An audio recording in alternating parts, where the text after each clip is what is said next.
खांसी के लिए इस अनार की जो कोमल कलियां सूख जाती हैं, उन कलियों को, सूखी हुई को या ताज़ी कली को, थोड़े से सूखे पत्ते या इसमें से कोई भी आप ले करके 2-3 पत्ती तुलसी के और थोड़े से 1-2 दाने काली मिर्च डाल करके यदि आप चाय की तरह से पीते हैं तो आप देखेंगे आपकी खांसी चाहे वो कितनी भी भयानक हो, कितनी भी पुरानी हो, अनार के पत्ते या अनार की फूल की कलियाँ, तुलसी के पत्र और काली मिर्च, ये आपके खांसी के लिए है रामबाण। यह बहुत अच्छी औषधि है।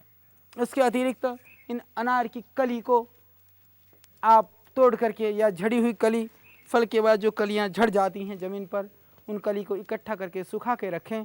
फिर आप उन 2-3 कलियों को सिर्फ डाल करके 1-2 कप पानी में उबालें। फिर आप देखेंगे कि सुंदर सी चाय आपके लिए है तैयार। अनार की चाय वह आप सबको पिला सकते हैं।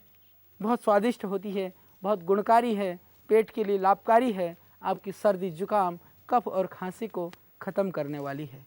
तो उस चाय का पान भी आप कर सकते हैं। बहुत ही वह गुणकारी है।